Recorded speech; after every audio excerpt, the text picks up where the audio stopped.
म समूहबाट आएको र मैले सुरुमा म बसेको चाहिँ 77 सालमा बसेको समूह यहाँ हाम्रो गठन भएको। अनि यस्तै चिजहरू, यस्तै राम्रो कुराहरू, यस्तै चिजहरू हाम्रो समूहमा बसेपछि यस्तो गर्नुपर्छ, हाम्रो समूह के अरे समूहलाई यसरी चलाउनुपर्छ भन्ने कुराहरू नै मेरो समूहभित्र भएको दिदीबहिनीहरूलाई सबैलाई म सिकाउँछु, जानकारी दिन्छु।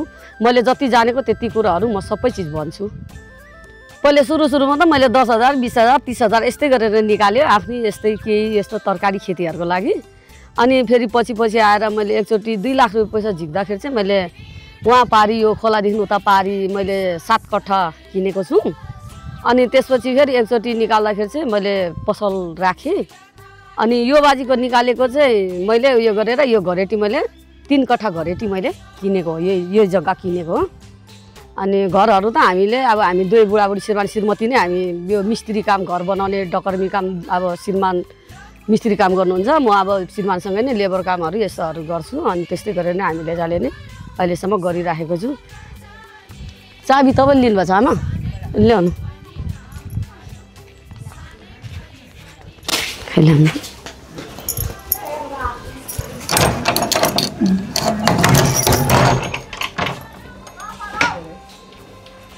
यस्तै गरेर सर सानो यो गरेँ। सामानहरू पनि लगभग अहिले चाहिँ करिब सामानहरू पनि सकिएको छ। अब अहिले जाने हो सामानहरू पनि लगाउनको लागि। मैले सुरुमा सर यो फ्रिज सिरिजहरू सबै चिज यस्तो गरेर मैले जम्मा सुरु गर्दाखेरि चाहिँ मैले 63,000 जम्मा लगानी लगाएर गरेको हो। पाउन चाहिँ लगभग सानो सबै चिज सामान छ, तर सबै चिज छ। यो खुर्सानी लगाएको सर यो लगभग आज 10 दिन जति भयो होला। एकचोटि गोडी पनि सकेको छु।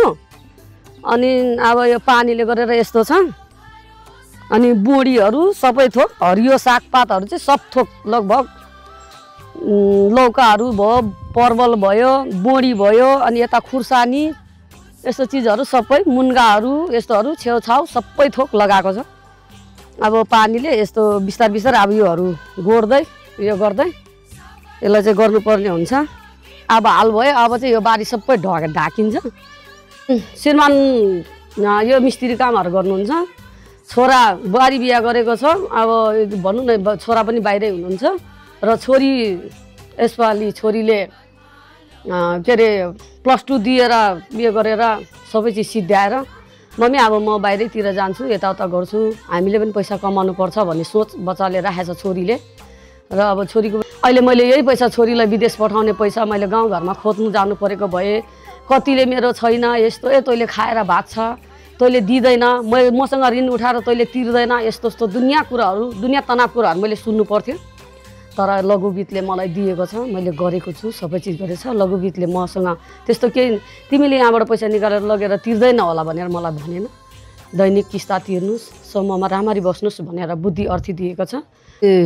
जस्तै कि सर अब हामीलाई कसैले भनौँ न, अब अहिले कहीँ पनि गएर जता पनि जाओस्, जेसुकै गरोस्, अलिकति हामीले कतै ऋण कर्जा लिनु खोज्यो भने तिम्रो के छ त यहाँ धितो राख्ने, साबुत प्रमाण, दुनियाँ खेतको लालपटा, दुनियाँ चिज खोज्छ।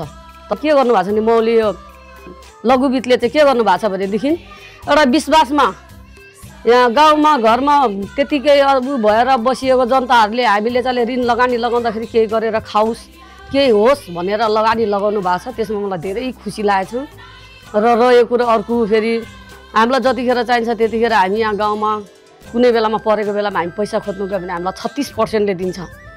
36%ले पैसा दिन्छ। त्यही पनि त्यो 36% मध्येमा पनि उसको कति गाली बोली सुन्नु पर्छ।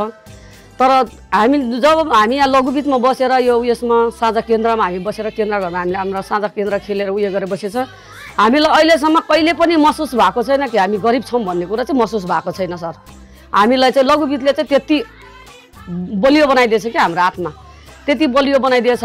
किनभने हामीलाई कतै केही गर्दाखेरि यसो 20,000, 50,000, 1 लाख, 2 लाख, 4 लाखसम्मको हामीलाई आवश्यकता पैसाको पर्दाखेरि हामीले चाहिँ यसो गरे हाम्रो गुनासो सर हामी चाहिँ पैसा झिक्छु भन्दाखेरि सरहरूले दिनुहुन्छ। त्यही नै मलाई सबैभन्दा ठुलो खुसी।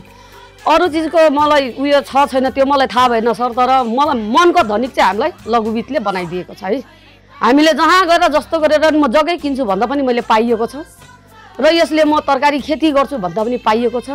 म यो पैसा लगानी गरेर मेरो बालबच्चालाई ठुलो देश विदेश पठाएर पैसा कमाउँछु भन्दा पनि पाइएको छ। त्यही नै मलाई ठुलो बाबुआमाले भन्दा नि ठुलो आश्वासन चाहिँ मलाई लघुवित्तले दिएको जस्तो मलाई लागेको छ। मलाई त्यसमा विश्वास पनि छैन, किनभनेदेखि मान्छेले ऋण खाइसकेपछि तिर्नुपर्छ भन्ने कुरा जान्नुपर्छ सबैभन्दा पहिले। मान्छेले भने नि दिशा लागिसकेपछि निक्लिनलाई ढोका देख्नु पर्यो नि सर। त्यसैले आफूलाई दुःख पर्दाखेरि दिएर खाएर यस्तो गरेन, अनि पछि तिर्ने बेला आन्दोलन गर्ने यस्तो गर्ने उस्तो गर्ने। म लघुवित्तलाई होइन, त्यो आन्दोलनमा गर्नु जाने आन्दोलनकारीहरूलाई चाहिँ म विरोध गर्छु। म यचाले चाहिँ विरोध गर्छु, किनभने उहाँहरूले त मलाई दिएर खाएर नि मैले तिर्नु परेको हो, नभएदेखि त त्यतिकै त उहाँहरू त माग्नु त आएको होइन नि। हामीले ऋण कर्जा लिएर खाएर यस्तो गरेर यति सुविधा दिएको छ कि लघुवित्त हाम्रो घरमा दैलोमा आएर एक ठाउँ बैठक बसेर पैसा उठाएर लिएर जानुहुन्छ। त्यसले भन्दा नि ठुलो आश्वासन चाहिँ मलाई लघुवित्तले दिएको जस्तो मलाई लागेको छ।